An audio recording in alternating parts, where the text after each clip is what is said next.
Oh, who would be a Wolves fan, eh?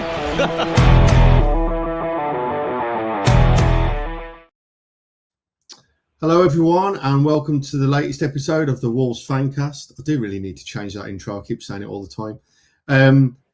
Little game was on last night. Wolves 2, Liverpool 1. A few of you may have been there. I have a bruised shin to remind me I was there yesterday. And I'm joined tonight by three lovely gentlemen. Ed, good evening, sir. How are you? Good evening. One half of my prediction from last week's already rolled in, Greg. I said 2 wins. We're 1 down, 1 to go. You did. Feeling smart. Hopefully you got some money on it. No, I don't. It's a mugs game, that is. True story. So my lad was convinced yesterday Andre was going to score. And I said, okay, we'll put a bet on. And he declined that. So in spite of all the celebrations and that, he was kind of ruined the fact. I said, mate, you got to go. You got instinct. You know, first goal. Probably would have got decent money on that. I didn't actually check the odds for an anytime goal scorer, but he would have probably got some decent money. So, yeah, got to go. You got there, mate. Tom, good evening, sir. How are you? Yeah, good pal. A lot better after last night. Good man. See, this is just it's a different world. It's a different show this evening. And Aaron, absolute pleasure to have you on. First time I've had you on the show with me, so really appreciate you coming on. Thanks for joining us. How are you? Really appreciate it. The weather was out. Went to the Wolves. Get much better. So. Good. Great to have you on board, and looking forward to getting your thoughts and opinions as we go through this tonight. Right. So, why are we here? Why are we doing this lovely review? One reason: Wolves 2, Liverpool 1. Nobody got anywhere near that on the preview show. I think the best we got was a draw. Ed, keep me honest there. I think I said we were going to win. Remember? Yeah, okay, that's true. All right, so everyone bar Ed had predicted a stuffing. So we are Ed is the chosen one, and yeah, perhaps you can do that again for us when we get towards the end of the show for Friday. Yeah, does that feel like a deal? Yep. Awesome. That'd be great. Okay, without further ado, then, so let's get into it. So teams. So Wolves made a number of changes, probably more than was, again, as part of the preview show. Certainly more that there was there, and I'll ask you guys for your thoughts on that. From a Liverpool perspective, it was pretty much as predicted. I did talk about Frimpong's return, and that was the case, but pretty much lined up as we were expecting them to see following on from West Ham. I know they've got a few injuries, and we can come on to that later if we want to. But yeah, generally that was the setup and the lineup. Tom, I'll come to you first. When you saw that team sheet, obviously you can see the man there. For those of you not watching on the video, I'm talking about a picture of Doc, who was returned back into the team. Your thoughts when you saw that team sheet published at about 7:15 last night? I was reasonably happy. I'm glad a couple of players got a rest because I think the priority should be Friday, really. But it was sort of it wasn't the McCarthy at Old Trafford sort of switch. So I think it was a good choice, to be fair. I think Wolf deserves a start. I know he's not everyone's cup of tea, but I actually think he's been half decent in recent history when he's played. I know Hugo's been fantastic really over the last few weeks, but it was probably good that he had a rest. Obviously, Andre was always going to play because he can't play on Friday. Yeah, we need to see more of Rodrigo Gomez before we make a call on that in the summer.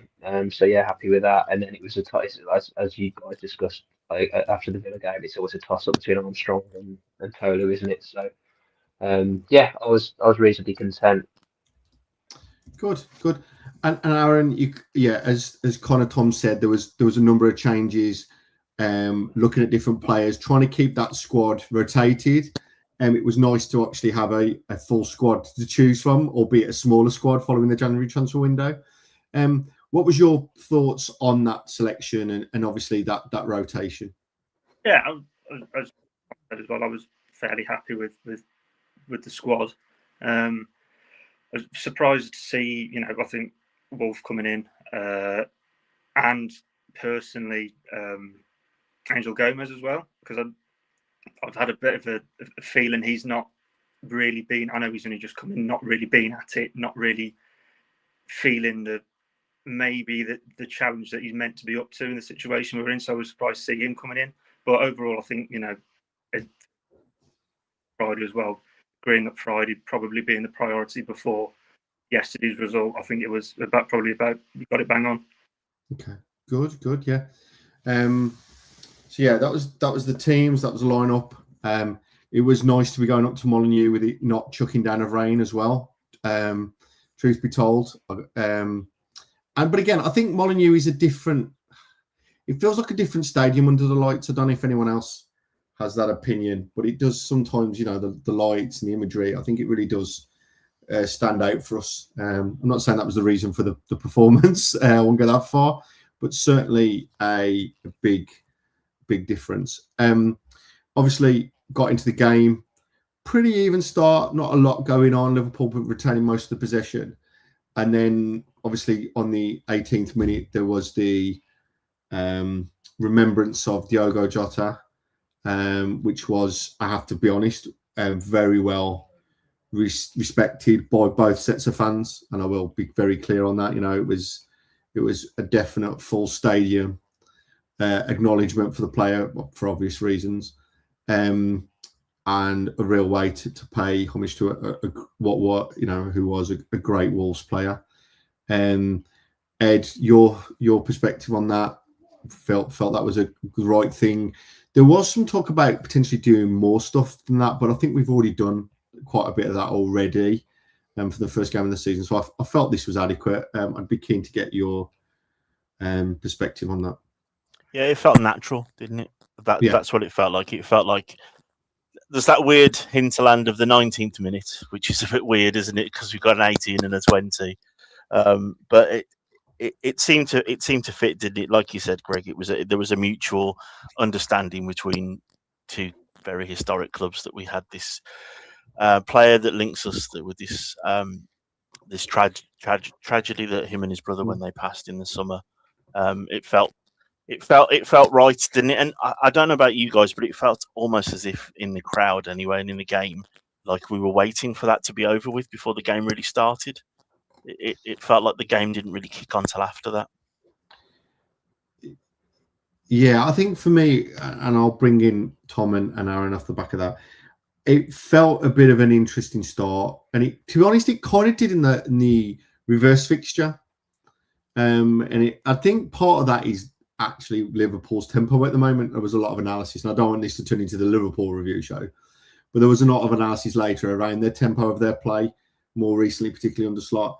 But I think you're absolutely right, Eddie. It wasn't really an intense. And to be honest, I don't really have any major incidents or slides to talk about in the first half, which is unusual because there's nothing. There's plenty as we move into the second half, obviously, but there wasn't that much to talk about in the context of the first half. So I guess, Tom, I'll bring you in on that. I mean, what was your thoughts on our first half performance? I guess rolling off the back of the second half against Villa. What was your thoughts on our performance in the first half? Solid, if unspectacular, I suppose would be the best way I could describe it. Nothing happened, did it? No, like either end, really. It was just an absolute non-event. And it was, other than those early Villa chances, the Villa game was much the same as well. Even the Arsenal one, really. I think you look at a lot of the recent games, it seems to be that it's just the tactic almost is just to stay in the game, just be in the game before we can have a go second half. But yeah, I think this team is actually reasonably, I'm not going to say good, but I'm going to say pretty competent in 2/3 of the pitch. And any time the ball goes anywhere near their goal, I think useless is being kind. I think we've just got no idea what we're doing basically in the final third, where I actually think defensively, since Edwards has been around, we've done pretty well. And I think midfield, we tend to hold our own and we can actually play it around quite nice and compete quite well. it's just the final third of the pitch has just been woeful all season, unfortunately. So I think with the tools that he's got available to him, he's made us into a reasonably, again, competent-ish outfit. But I think that means that is the game plan that we have to adhere to, because we don't really have the ability to go at teams and play scintillating football and back them into into their box, because we just don't have the players to do that at the top of the pitch. No, I think that's true. And Aaron, I'm going to bring you in at this point. I think one of the things that we have done though against some of the bigger teams is concede early. Chelsea was one, Arsenal was another where we've conceded early. And I think you're right, Tom. I think the point here is that we needed to start solid. We didn't want to give them any encouragement and allow them to take and dominate the game. And I think we've managed that really well. I'd be keen to get your thoughts on our first half and our performance. And how Rob set us up in the game. Yeah, I think the key for us against the more established, safer sides now is to go at nil at half time. I think that probably would gives us a decent ground, and especially for last night when we playing. I know we played all the top six and the bigger six. So going into the second half on a 0-0, having that solid ground, and just staying solid for the first half, not showing too much respect, but just it's something that it sets us in good stead now. We've seen from the Villa game, we saw from last night. I think Rob's sort of on now what team working with, what he's got, the tools he's got, and he's getting the best he can out of them. I think now, if we'd have had this, a couple of months earlier, it might have been a different story for us with some of the results, momentum. But I think they really.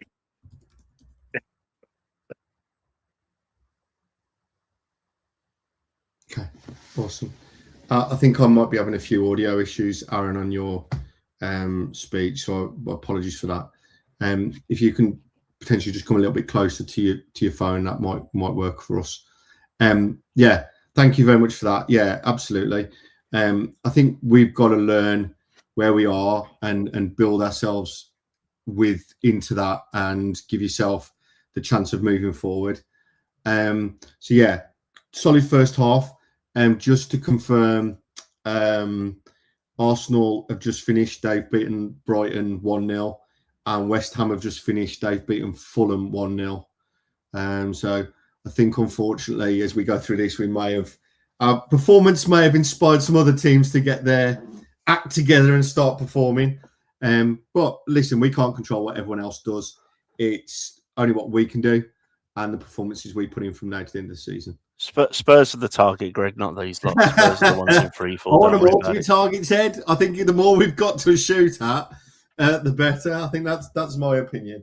So, after a uneventful first half, which is unusual and not much for us to talk about there, obviously the second half very much started to come to life, particularly starting with the and for those of you who have got the who are watching us on YouTube, I've got the screenshot with Gakpo playing an amazing defensive tackle for us, or position for us, getting in front of Jones and essentially preventing them from scoring.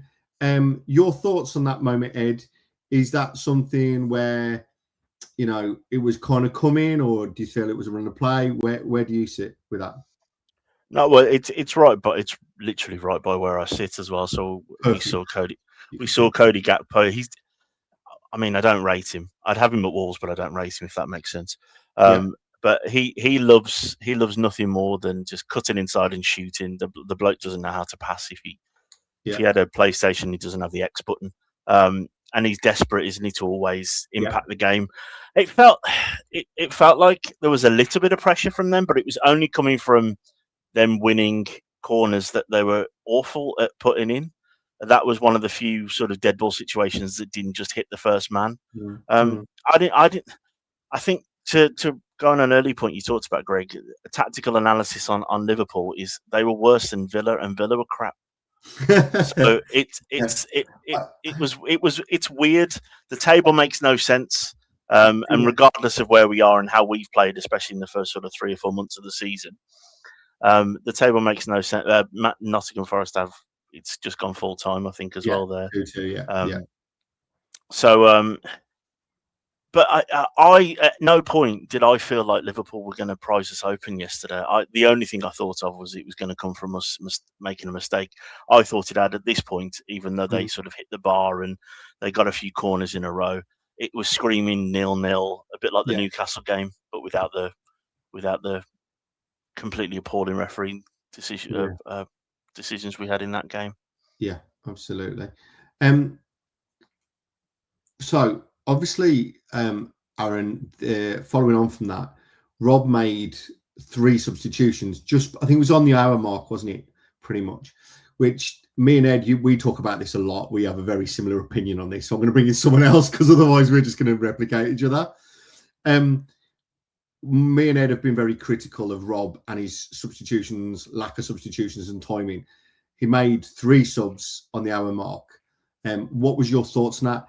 He was asked in the post-match interview whether it was all pre-planned and that, and he kind of said, not really, kind of there. What were your thoughts on the substitutions? Do you think Rob made the right call, got the right people in the right places, and were those the kind of changes you would have made? Yeah, I think he made the... Is my audio all right, by the way? Yeah, that's much better now. Thank you. I think he definitely got it right. Much more positive. Definitely the timing was better. The game was crying out for somebody like Rodrigo Gomez. Yeah.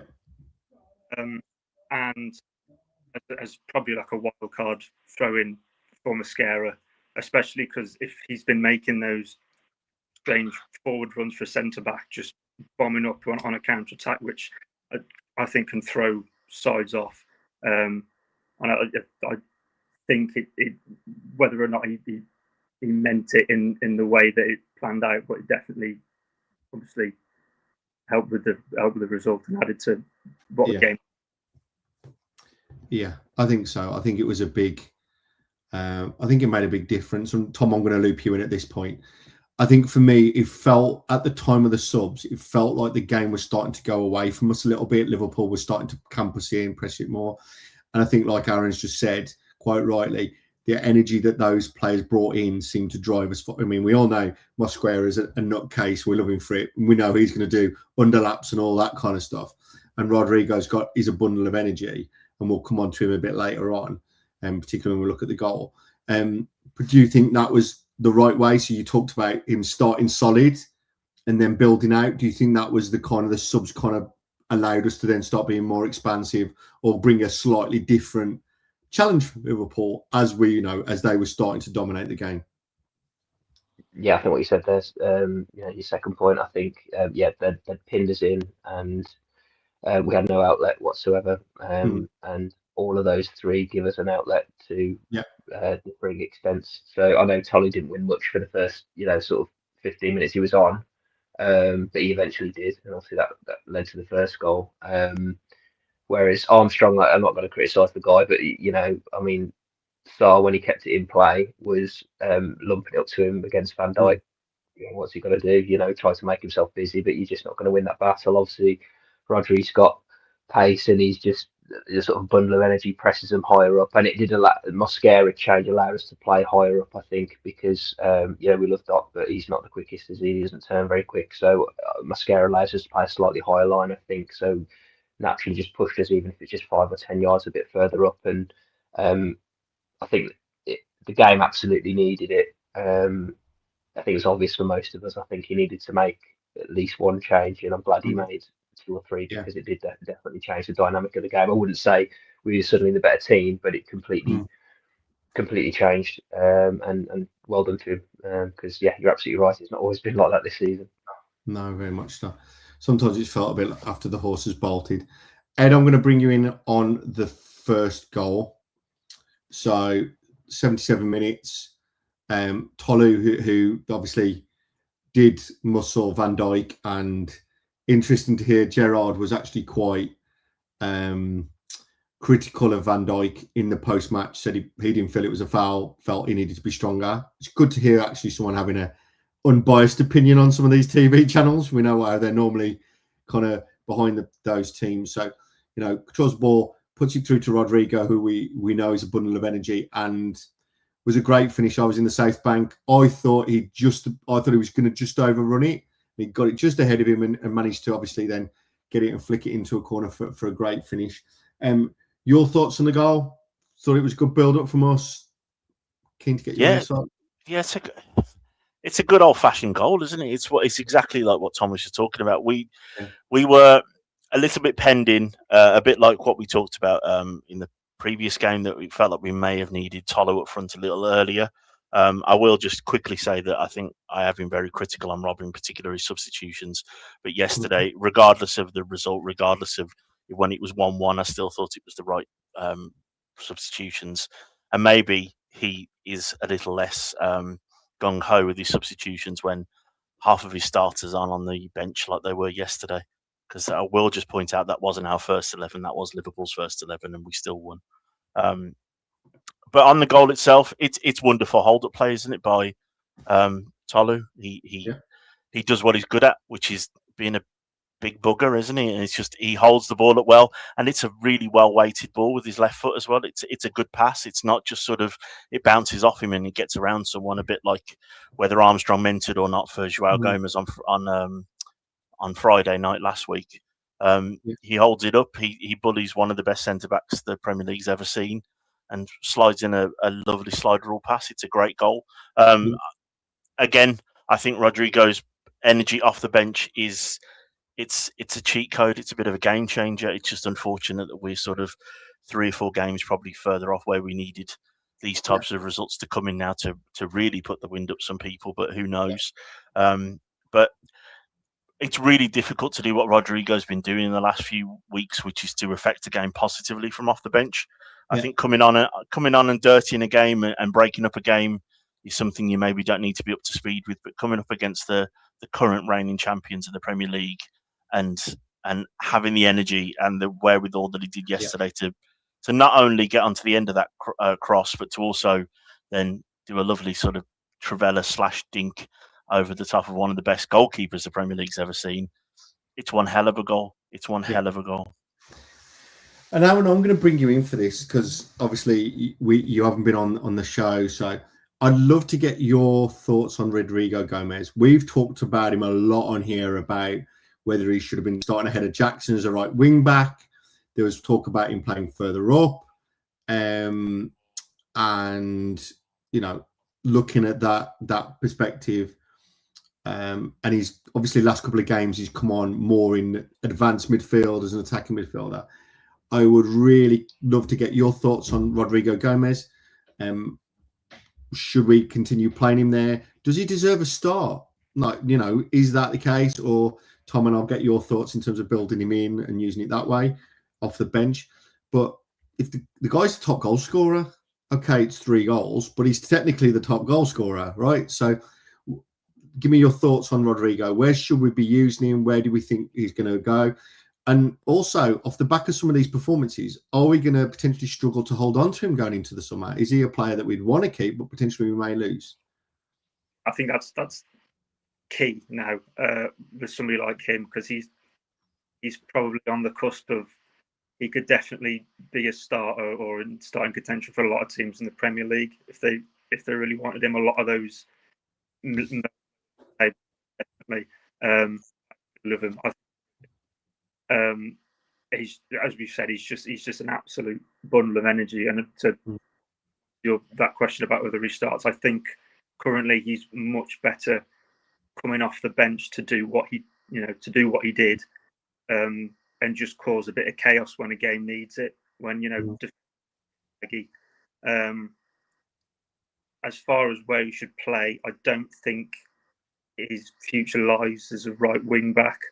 I think he's definitely more effective up front, possibly in depending on what happens in the future. if Tolu's still here, that big man, little man, old school. It was just that first goal was just an old school classic knock on. You know, big man, and then he just runs onto it. But yeah, he's a cracking player. Great insight. Yeah, couldn't agree more. Tom, just to close off that on Rodrigo, it's an interesting one for me because the problem you've got is, and I'm old school when it comes to this, and you can all tell by the grey that I've got. For me, if a player plays well, scores goals, he deserves to start, right? He deserves of running the game. You know, I know there's exceptions. We've seen people like Ole Gunnar Solskjaer, that there's the perennial substitute back in the day, but that I'm sure he will be wanting to knock on the manager's door and say, hold on a minute, Gaffer, I'm winning your games here. I'm certainly contributing. Perhaps he has a start. Hot take, controversial take. Perhaps we swap Marnie out. Let Marnie have a rest on Friday. Start him. You know, do that. Obviously, the cup is probably our most important thing now. You know, I know I'm speculating here. I personally wouldn't start him, but I'm just saying, you know, we're going to look at it from his perspective.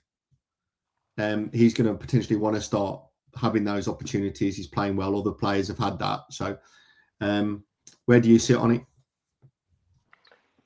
I think he's just fallen foul of the fact that there's not the position he's best in isn't in. We don't play that system, so he can't play right wing back because he's not good enough defensively. Yeah. It's just obvious. Jackson Chichiri is a very bad footballer technically, but I actually think he's actually quite good. I was going to say good then. That's just stretching it. I actually think he's half decent defensively. I think he's exceptional one-to-one defending. I haven't seen many people get the better of him. I actually think he's actually pretty good at defending.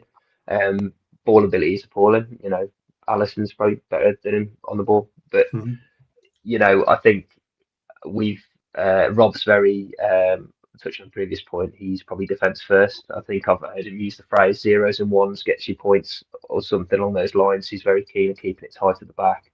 So Rodri won't play at wing back because he's not good enough defensively, and he's proven that whenever he's played there.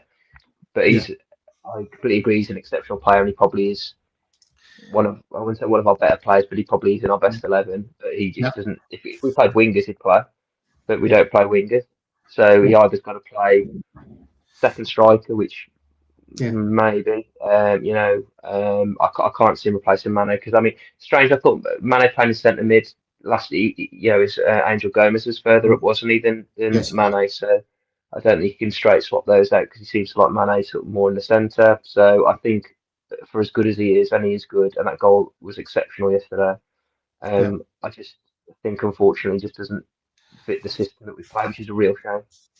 So I'm gonna throw another question at you off the back of that. I think everything you said is true, and I agree with, by the way. And Jackson, to be fair, continued his second half Villa performance into yesterday. I thought he played well. I have no arguments there, and he's kind of, for me now, after the back of a lot of heavy criticism, justified, I hasten to add, his game has stepped up and he's now obviously the first choice. I think what's going to be an interesting one is that Jackson is. It'll be interesting to see how it plays out in the Championship next season, because in the Championship next season, the defensive attributes, in theory, particularly if we play a back five, are going to be less essential and should be less essential than when we're playing, you know, Villa, Liverpool, things like that. The onus is going to be on more for us to attack, really, and for those wing backs to be more of an attacking outlet. Assuming Rob plays the same system going into next year and all these kind of things, I think for me that will be an interesting one. You know, he's been a bit more aggressive and progressive in his attacking, and maybe that's just a continuation and he gets more. But it'll be interesting to see for me when we switch to the Championship, and in theory, and I am very much talking in theory because we all know what the Championship's like, where the onus is on us, we should have more of the ball, we should be more attacking. It'll be on us to go and break teams down. How that then plays out. So it'll be. Yeah, no, I thought that myself. In fact, you know, there's an argument to say that I know we've had this debate thousands of times on this channel before about 4 or 5 at the back, but you think in the Championship we should be able to get away with playing 4 at the back. You could say to Jackson, just look, sit here for a bit, and then you play Rodrigo in front of him or whatever, and then you've got two traditional wingers. Yeah. Then you play traditional championship football with a 4-4-2. But that's Rob's decision to make. Yeah, absolutely. Who's gonna, we don't know who's gonna stay. If you had a back, a centre back pairing of like a Mascara and a Santi, then you could probably, play the two of them together. But you just don't know. It'll be one of those that he has to make a call in the summer. But I completely agree. Yeah, when we've got more of the ball, Jackson, if he's playing at wing back, it probably just become more of a problem than he's been in the Premier League, which is strange to say, but it's true. Yeah. Ed? Yeah, I think just quickly on Rodrigo. Obviously, modern football, Greg. I think we're of a similar vintage, mate. Yeah. But modern football is all about that. They use the word finishers now, don't they, for the people that finish the game? Yeah, and it's a rugby term that seems to have transcended over into football. I mean, they can keep their initiations and things, but some things aren't quite in rugby. But what I think, you will keep a player that's as young and as hungry as Rodrigo is, but only if he gets the kind of game time to finish a game like he did last night, and not necessarily what he got against the Villa, which was sort of 10 minutes, and he just so happened to get that second goal. I think his performances deserve at least sort of half an hour a game. As someone off the bench, he's an incredible asset, and I think that really is, I think, his role.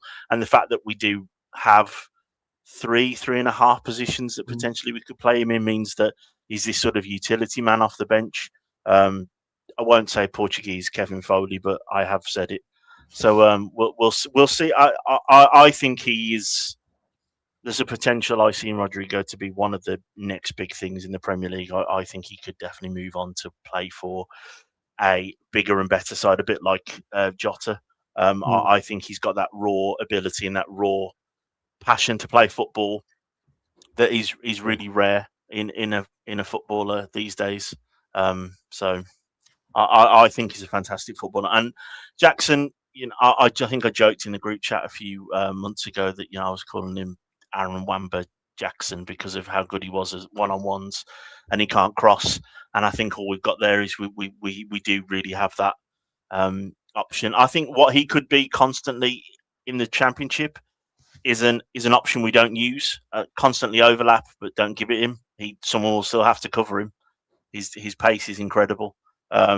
It's an asset, and who knows, with a pre-season under his belt, maybe he'll learn how to hit more than 20% into the right area. But there are some aspects of players as athletes now that can't be really taught. You can't teach Tolo to be that tall and that strong. You can't teach Jackson to be that fast. Some people are just genetically made that way, and it's about finding and opening those tools and making the most of them. Yeah, I mean, ideally, what we'd want to try and do is keep, particularly now, quite a few of these players. Yeah. There's been a lot of talk about, and Doc talked about this, about the smaller squad, but maybe the squad that needed to be here or wanted to still be here. And a number of players that have disappeared. And what we want to try and do is keep as much of this. We know there's going to be players, a number of players that are going to depart, but we want to try and stem that as far as possible, because the more that leave, the more we have to replace. And then we've got to build and build again. And that's going to be a challenge. Anyway, moving on to the very glorious goal, which I said at the beginning of the show is present on my body in the form of bruises today. Second goal, first goal for Andre. I'm still giving it to him. I don't know if the goals panel did take it off him in the end or not. But for me, it was very much his goal, albeit with a big deflection. Your thoughts, Tom, on that? I felt it was starting to drift away and it was going to land as a 1-1. But we kept going, we kept building, and obviously for us got a great winner in the end. Your thoughts on Andre's goal and also more generally on his performance yesterday, particularly yesterday and the last two and against Villa. Obviously not going to be taking part, as you mentioned, on Friday due to suspension. But love to get your thoughts on Andre's performance.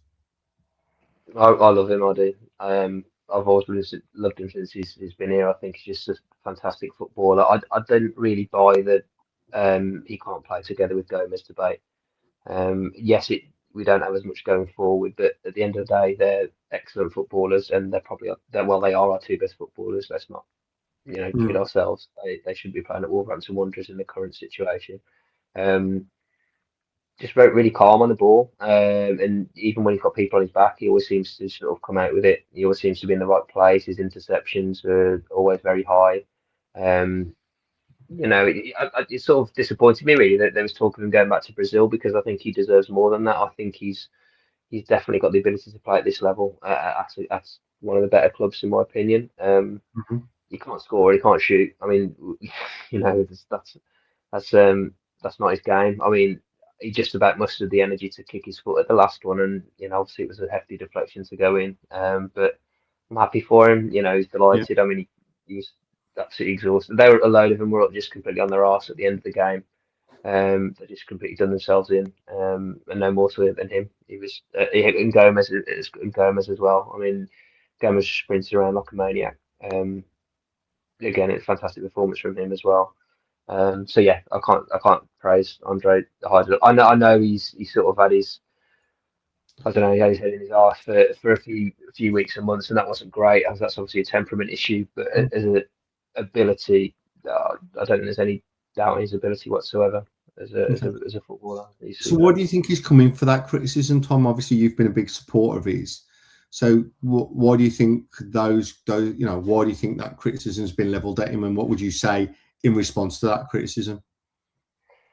I can't defend. I think he wasn't playing at his max for a few weeks, and I can't defend that. I can never defend that. I'm not gonna. So yeah, that is, that's not great from his point of view. So I think some of the criticism was warranted, because he sort of flinging his arms around. He wasn't being the Andre that we're seeing now, or that we saw before. But like I say, I don't think you can dispute his ability as a footballer. And if Rob's turned his head into the right direction again, or he's got, I don't think he's going to get in the World Cup squad now. But him and Gomez are also, and the cynic in me thinks, we're playing quite well now. Yeah, but we're already down, and these players are looking to put themselves in the shop window. They're not going to be here next season anyway, are they? So no. It makes no odds to me. I'd rather they play well and earn a good move. But as I say, that's that. His head's not always there, I don't think. But I've got no dispute in his ability whatsoever. Okay, perfect. And Aaron, I'm going to bring you in on this one. So Dan, our beloved, I was going to say leader. That makes us sound like a cult. Dan, who controls the social media. He is our leader, Greg. all hail, Dan. Hopefully he's listening, and then he can hear us, Ed. So Dan, our leader, obviously posted this on the Wolves Fancast last night. Interesting discussion point, which he answered himself in the same post. Is Santi Bueno the most informed South American centre half in the world? No replies required. The answer is yes. Just putting that to one side. I'd love to get your thoughts, Aaron, on Santi Bueno, particularly as, let's be honest, he was very much at the start of a season, very much a squad player, kind of in and out, but has really kind of nailed down that central defence in terms of the middle of the three role, and what has been really instrumental in a lot of our improvements, particularly since Christmas. But I would really like to get your thoughts on Santi and your perspective on his performance and what he contributes to the team. Well, yeah, he's Mr. at the minute, isn't he? Really, I don't think he's that classic, 7 out of 10 every week right now.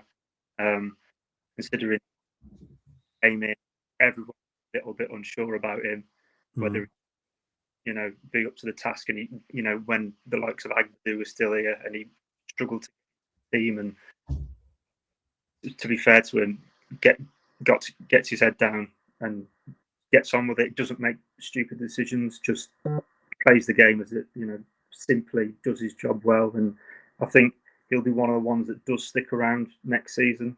For Championship, and he'll probably be a big, for the promotion charge again, the automatic. Because if he's solid at this level and just be an absolute top centre back for next year in the Championship. I think he's probably one of the first names on the team sheet he should be every week. Yeah. No, I agree. And then Ed, just to close the loop on that, obviously there was a picture here from Joe with Santi towards the end, and obviously chatting and really talking about his performance, which is great to see players supporting each other and building that unity. Rather than asking you about Santi, I want to ask you about Joe. Obviously, Tom's talked a lot about him, particularly in the Brazilian context and playing alongside Andre. But it also feels like he's been another player that's shook off his frustrations and, is put into, let's say, more standard or, performances that we've seen historically. Love to get your thoughts on João Gomez, his performance and where we see that playing out. In this current era of Wolves, he has been my favourite player since we signed him. And I think we've seen with him and Andre something that I think a lot of us were calling for when Vitor was still here, to be more busy, to be more involved in the game. I felt like whether it was the handbrake was on with them in particular, or their heads weren't in it, like Tom's touched upon, or sort of things were just, it was that, we had a catalogue of errors going against us, didn't we, as well as playing badly. People seem to score screamers past us. But I think we're seeing, I think, in the last few weeks, even in games where we haven't won, I'm thinking of Crystal Palace, where both Andre and João Gomez are actually progressing the ball now and not just going sideways, not just going backwards, or looking for sort of the out ball, which at the start of the season was Totti. Now it's Krejci. There's a little bit more on what they're doing. And I think what we're seeing with João in the last couple of games is, especially after the goal against Villa, is he's getting the ball and he's now looking to drive and not just stop and where do I go. He still obviously can't shoot from outside the area, which we saw last night as well. But I've never subscribed to, and I don't know the numbers, I get confused. I've never subscribed to him being sort of a 6, is it, or whatever his defensive midfielder is. He's always been a box-to-box midfielder in my head. His energy, his ability to not only lay the ball off, but also to run with it. And we saw it in fits and starts in the Villa game. We saw it nearly all the game yesterday against Liverpool, is that he can go toe-to-toe with internationals, league winners, like he did yesterday. Szoboszlai, who deserves a yellow card for that hair, like we all talked about in the group chat. Anyway, he went toe to toe with McAllister, Szoboszlai, Gravenberch yesterday. Gravenberch alone shouldn't have been on the pitch in the first half with the amount of fouls he was giving away. João can not only mix it with them, he can dominate when he gets in the mood. And whether it's been a mental thing or a tactical thing, what we are seeing in fits and starts over the last few games is João back to his best. Yeah. I think one of the things that just before we kind of cap on player performances, we've talked about the players have suddenly stepped up, they're aligned, they're working together, things like that. Is the risk, and this is what, sorry, North, I'll come to yours in a sec. Still, thank you for your message. One of the risks here is that potentially players that we thought might be staying because of their performance. And I don't think João and Andre fall into that category, by the way. I think we're all resigned to the fact that they'll be gone. Is the reality that with some of these players stepping up, actually, instead of building, these players are more likely to go. I talked on the previous show about there was some potential interest from Newcastle for Hugo Bueno. Sorry, brain went then. Going there, and Santi's performances are, let's be honest, are going to get attention. So is that a risk that we've got now, actually, that in a weird way that we're improving, and that actually increases the likelihood of a bigger rebuild going into the summer? Potentially, or we can go down the route of selling and the dream of coming straight back up. I think there are players that probably are going to just go. I'd imagine João and Andre would be two of those, because I think we will get picked off. But there is a chance, especially with these younger players like Rodrigo Gomez, Hugo Bueno, to say it'll be one season, and who knows. There are teams that have gone down that have kept a lot of their players, and I think if we could, where we could, even if it's just until January, where are we in January?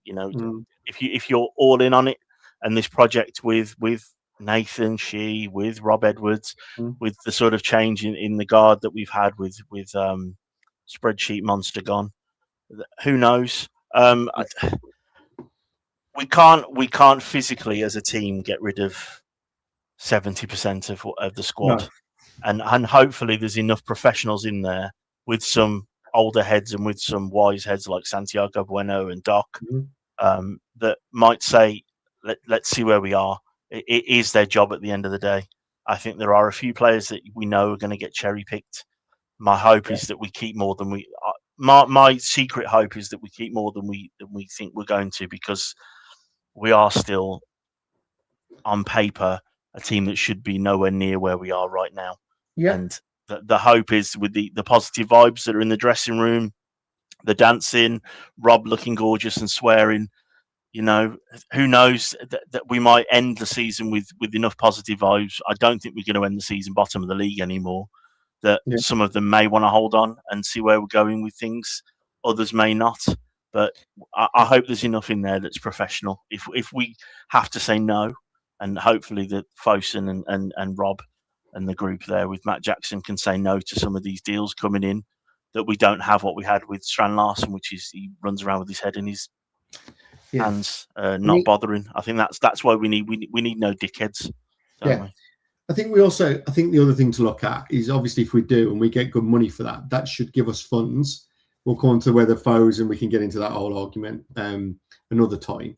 But that should really give us the funds to have probably a strong squad anyway, because we should be able to outspend most championship clubs off the back of that with the parachute payments. But that's a very hypothetical question, and we all know it's a lot harder to then put that into practice. Let's move on. Thank you, gents, very much for all that player insight. I think that's been really interesting and very useful. For the benefits of those of you listening, I'm just bringing up a graphic of Wolves Premier League results since the start of 2026, which now has 3 wins, 4 draws and 4 defeats, which is obviously, it's been heavily weighted over the last 2 results, but obviously shows a significant upturn since before Christmas. And quite a number of big sides in there, within that run. So you've got Man City, you've got Chelsea, you've got Arsenal, Villa and Liverpool all featuring in that run of fixtures. And then the other graphic I've got on the screen again for those of you listening is the run of fixtures that we've got through to the end of the season. So we've got Brentford away, West Ham away, Leeds away, Tottenham at home, Sunderland at home, Brighton away, Fulham away, and then Fulham at home, sorry, apologies for that. And then last game of season away at Burnley. So as commented a lot in social media, and obviously very, very easy to spot, the run of fixtures that we've got coming is on paper significantly easier than the run of fixtures we've just gone through. For each of you, I'd like you to give me your thoughts on our run of fixtures and how we've done overall. Is it where you would expect us to have been points-wise, particularly going into the new year? And then, more interestingly, I'd like for you to tell me how many wins do you think we will get and draws from those remaining 8 fixtures. So, Aaron, I'll let you go first. Overall thoughts on our 2026 results to date, and then I'd like you to give me your overall predictions for the remaining fixtures. Well, so for 2026 results to date, I think I could say it's a lot better than we thought it was going to be. Yeah. Especially the last 2 scalps. As far as it goes in that regard, I don't think we could have done really. Well, we could have done much better, but from the way it was looking, I think we've done pretty well.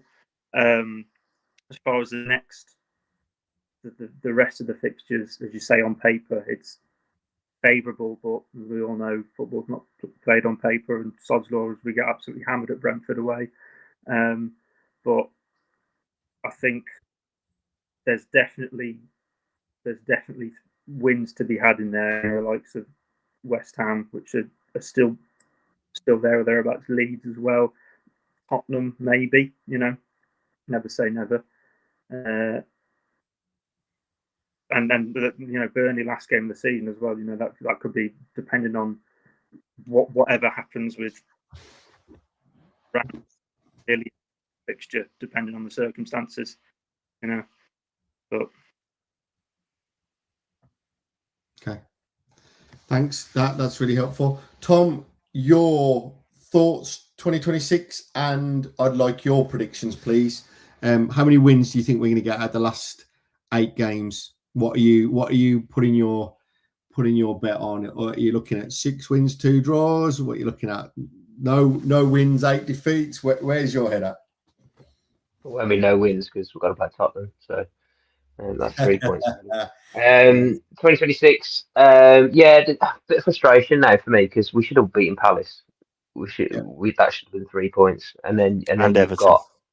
Everton, yeah, exactly. That Pickford save from Everton. I mean, we should have got battered by Forest, I suppose, if but you're looking at 3 wins on the spin, you get 3 more points, and it's still very unlikely, but you give yourself a sniff rather than barely any chance or whatever. So I think there's been a couple of stinking performances in there, but that's generally from where we were. Because like Ed says, I don't think we're going to finish bottom now, which if you'd have said that to me January 1st, I'd have laughed at you. So I think it's respectable, the recent recent run of results. And then I can't see us.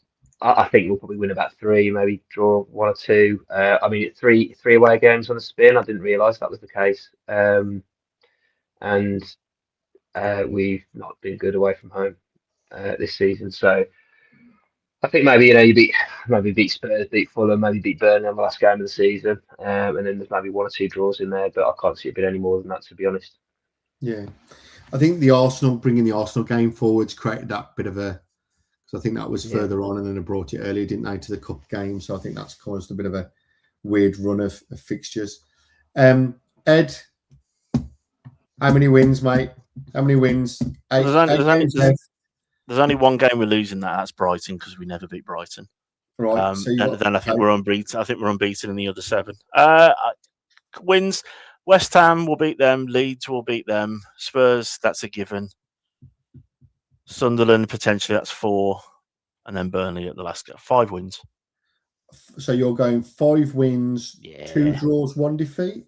Why not? This is all just going to fuel the fact we're going to win the FA Cup, so don't worry about it. That's all I'm concentrating on. Okay, that's fine. The league form means jack compared to where I am with I'm up for the Cup.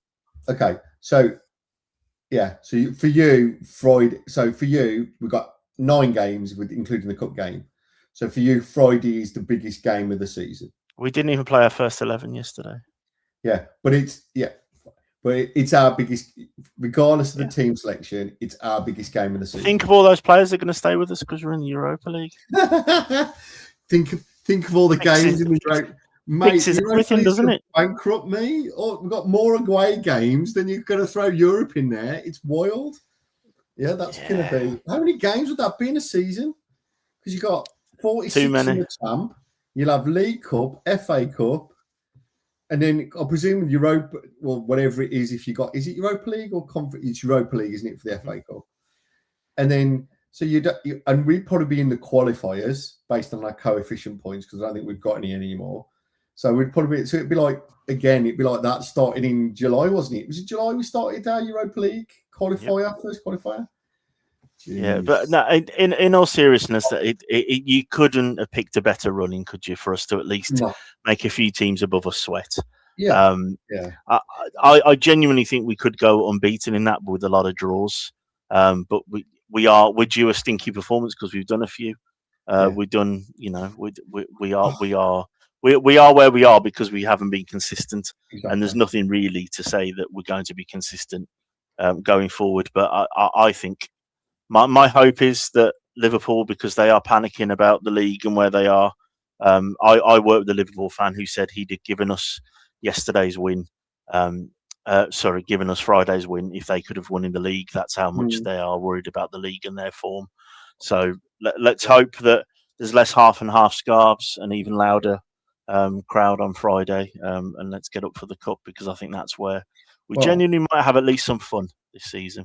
They've got a big Liverpool have got a bigger allocation on Friday anyway, because they're in the quadrant in the North Bank. So hopefully that will reduce the need for them to help themselves to home seats, but we'll see that. Sorry for I got slightly distracted. Newcastle have scored.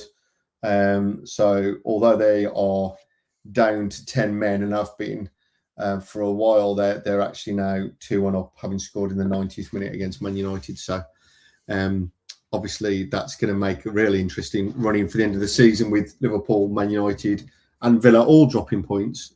Chelsea obviously with a very clinical and comprehensive victory over Aston Villa today. Reason why I asked you, gents, for that, there was a reason, honestly, as to why I've asked you with that. There was a great piece of analysis, and I'm going to shout at them, Football Meets Data, on X today, or Twitter. Their tag is F Meets Data. So what they've done is they've done a great piece of analysis, and there's a visual on there for those of you watching on the video. So with 16 points on the board and with 8 games left to play, Wolves still need more than a miracle to avoid relegation. The first point tally that would make their relegation, or our relegation, chance drop below 50% is 37 points. And for us to get to 37 points, we'd need to win 7 and lose 1. If we win all 8, no one has predicted that. But if we did win, that would get us to the magic 40 points, where we would be safe, or they should be safe, really. We should be safe. I think for me, what this has shown is that I think we're probably about 4 points shy. And we've talked, Tom, you and Ed, you've both covered in detail, where we've had missed opportunities and we could have picked up those points. I think that's probably where we sit now, is if we'd have got another 4 points, I think it could have been very, very interesting.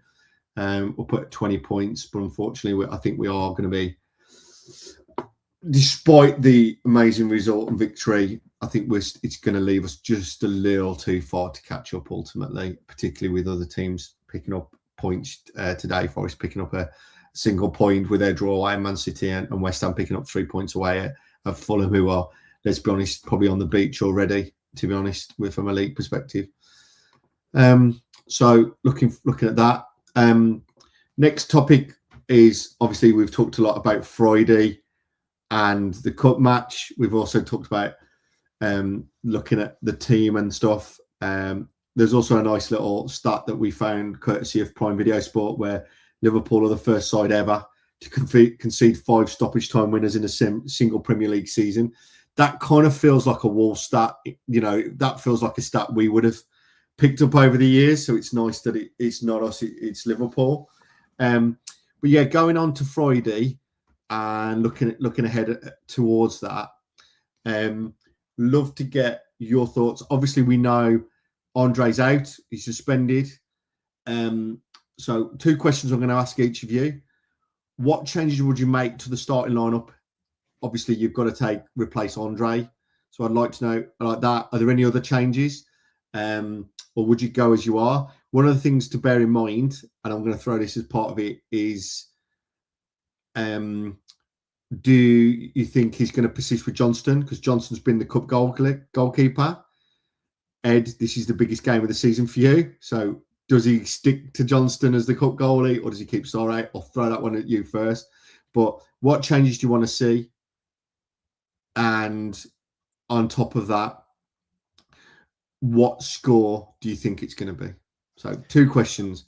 What changes are going to happen, or what changes would you like to happen? You can take that question either way. And then alongside that, what do you think the score is going to be on Friday?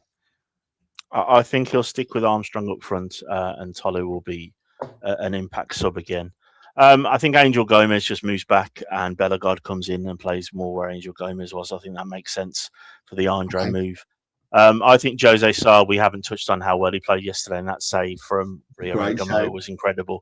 I think it's about time we just said, sod this stupid cup goalkeeper thing, because Jose Sarr, although he can't kick, he's a much better shot stopper than Johnston.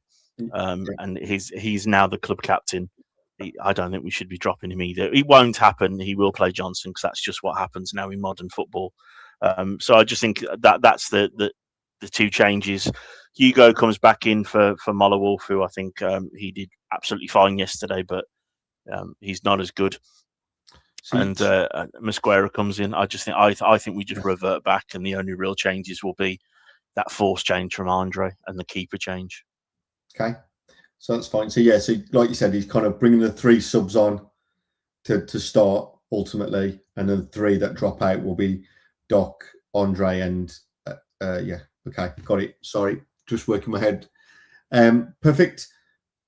Aaron, your next changes and prediction. Oh, Ed, score prediction.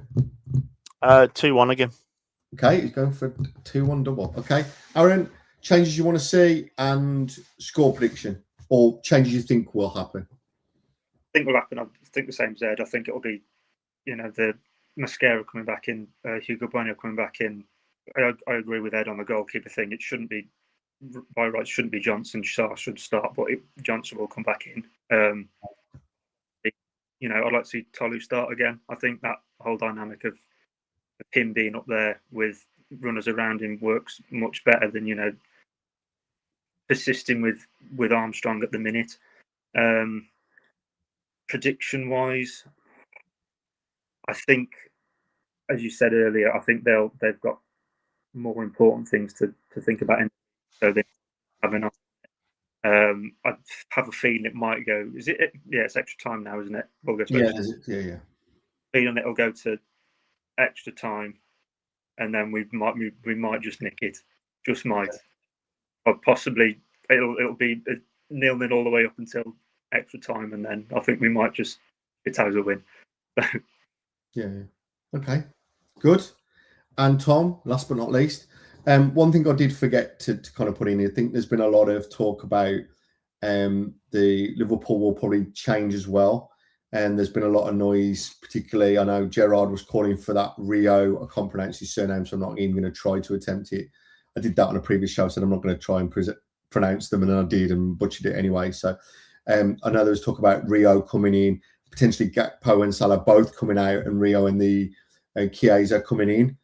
So we might see potentially some Liverpool changes.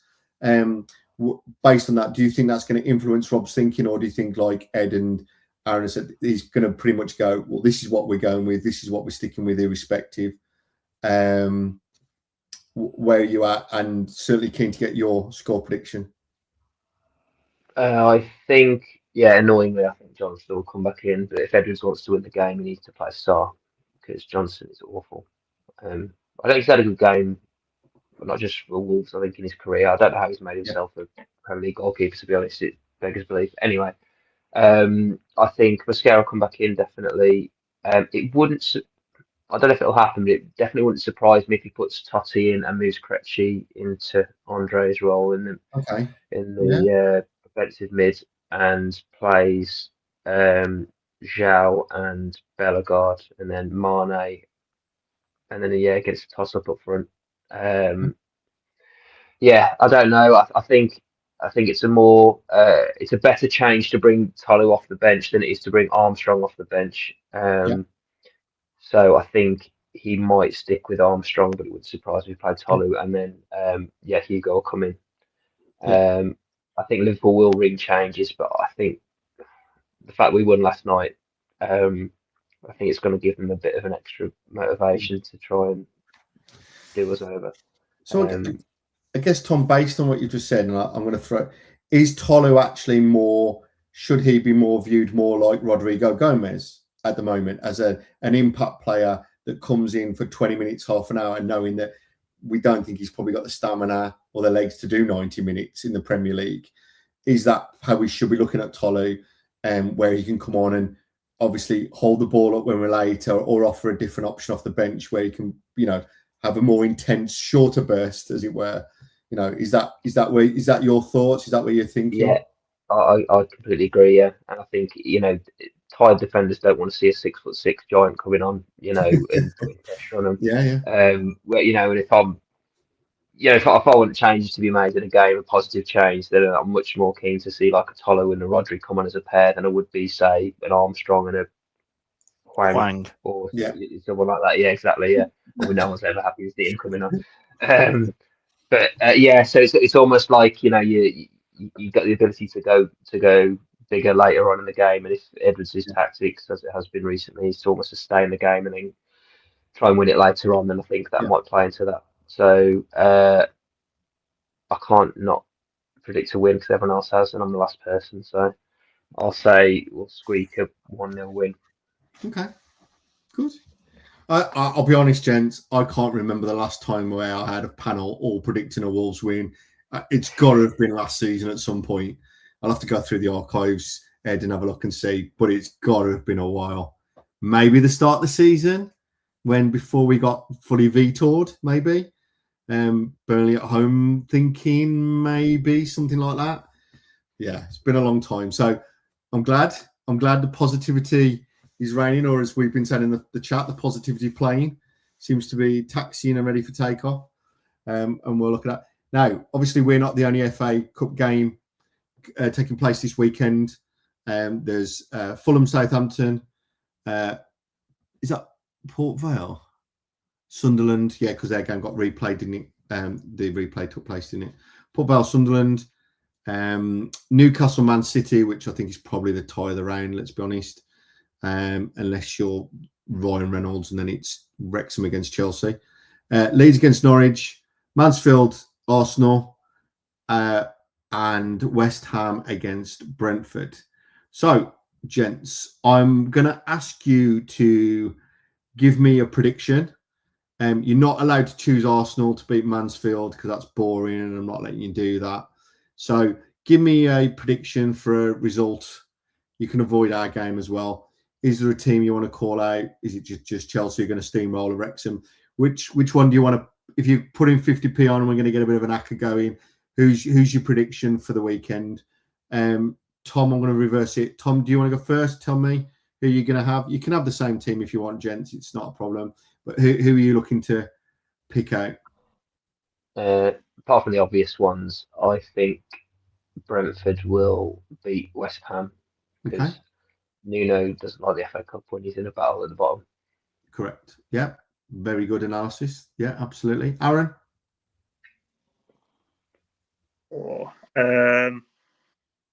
I'll go.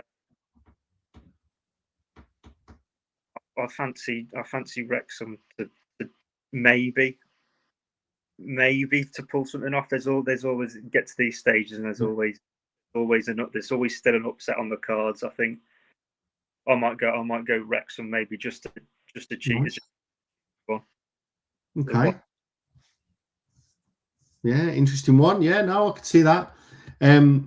Still talking about Reynolds and what's his name? I think it's McIlvenny. I think I've pronounced that correctly, or on comms. Yeah, they're obviously doing their Hollywood thing and getting a few extra quid in for Wrexham as part of that. Ed, where you going on this? I'll tell you where I wouldn't go is anywhere Arsenal are, because they'll still try and waste time even against Mansfield, won't they? They'll probably score three corners, and that'll be it. They'll shut up shop. I reckon a bit like we've been in the past. There'll be some teams there like Sunderland and Fulham that are really hoping they're going to give a go in the cup because they're kind of safe in the league. But I think I'm with Aaron. I think Wrexham have got a chance at home at the Racecourse Ground, haven't they? But Newcastle to do Man City is what I'm going to predict. I reckon Man City have got that. There's some holes there, and Newcastle are a weird team, and that they've won tonight with 10 men, and then they can look awful. So I've just got a sneaking suspicion Man City they've slipped up in the league again tonight. Yeah, that'll be hanging over them, and Newcastle seem like a weird cup team. Yeah. Well, you look as well. I mean, they're not going to do anything in the league now, really. So that's kind of done. So for them, kind of like us, it's cup or bust, really. Let's be honest. So, it'll be an interesting one to see where they land. I think City have got other priorities, the league, Champions League, and so on. I think, Ed, that's a good call. Just coming to the end of the show. Before I do, one last slide, one last thing I want to share. and that is Matt Doherty, who has now made 500 club career appearances. Then of those 500, the vast majority, 388 of those were for us. Very loyal player, has continued it very much, let's be honest, as a squad player, but I think someone who has been very influential behind the scenes and has understood and I think brought some of the best elements from the new era and maintained those within the club.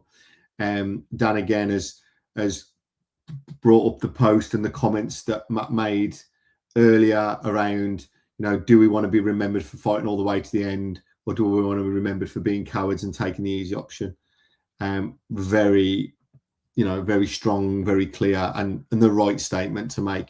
So before I wrap this up, love to get your collective thoughts. I'll go through you again individually on Mac Doherty.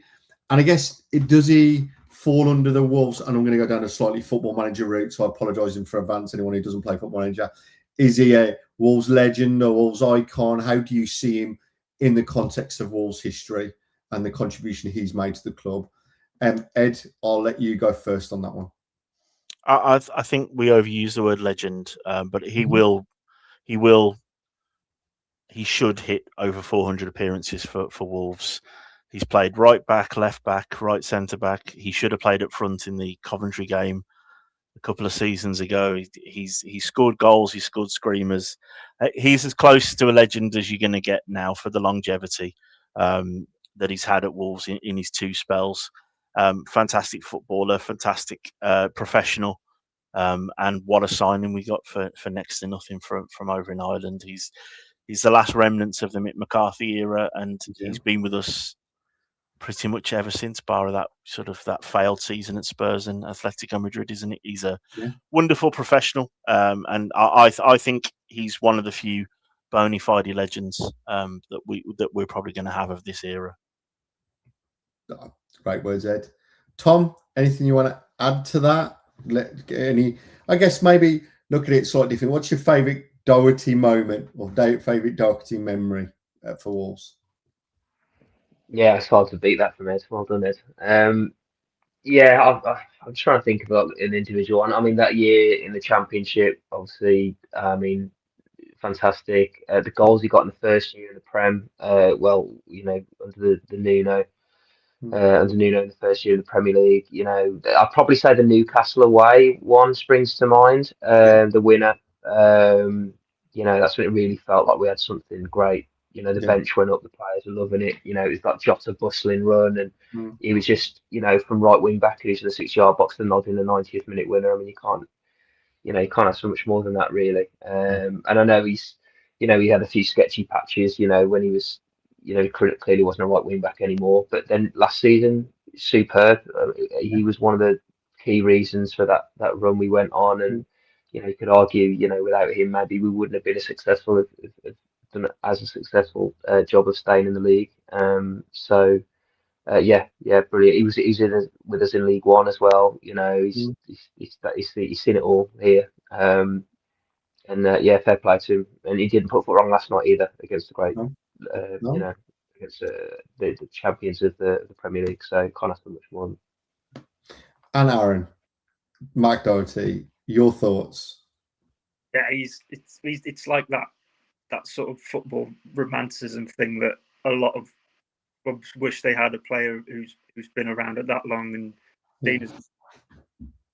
he's been ever since I've been watching Wolves and playing interesting football. He's been there, heading from Mick McCarthy, the League One, Championship, all the way up to playing in Europe. It's as far as an icon, as a a modern day legend. It's very difficult to see someone who rivals Matt Doherty at the minute. As those, and as you say, some of the moments he's been involved in. You think of that win against City where he got the third goal and that comeback. It was moments like that, and he's. For him to be a part of that, why he's probably, at that icon status, if not, depending if we'd have won circumstances were different for the Europa League. If we'd have won something that season with him, it would have been, then that legend status of up there with the great. But he's definitely an icon as far as and he's another Mr. Reliable, as we said. When he was moved from right wing back into that third centre back to adapt his game at that level, basically, was a square peg in a round hole at that point of the season. He's just a great, fantastic player, really, for us. And just before I finish off, I know, Aaron, you do a lot of artwork. I was having a look at that this afternoon and a lot of that. Do you want to just quickly, I want to give a bit of a shout out to the work you do. Do you want to just tell the audience what you do and also where they can find out more about the artwork that you do, the Wolves art and everything? Do you want to just quickly give you, I want to give you the opportunity, tell all these lovely Wolves fans the great artwork you do, how they can find out a bit more about that. And I know you do commissions and stuff as well. So just want you to, give us a shout out about what you're doing from an art perspective. Thank you very much for your kind words, mate. Appreciate that. Yeah, so I've been doing Wolves artwork and animation work for probably about the past 5 or 6 years. It's always been something I was interested in doing. I enjoy doing it. I like to document whenever we have a win. Difficult to come by. I like to document that as an illustration. Try and pick specific moments from games to tell the story of how that game played out, and my animation work as well. I've done various different moments, from a lot of legacy stuff. I did Ruben Neves' Derby goal, which was probably the biggest thing that put me on a lot of people's radar on the early days. Mostly on active a lot on Instagram. So my Instagram, Aaron Smith art. But yeah, I just do it really because I like drawing. I love the Wolves. I like doing them both together. It just seems like I like to share it with people. I've always found that Wolves as a club, there's still a lot of community around the place. With the guys from the old Gold Pack, I've done a lot of collaboration work with those guys. I've got a couple of flags up in the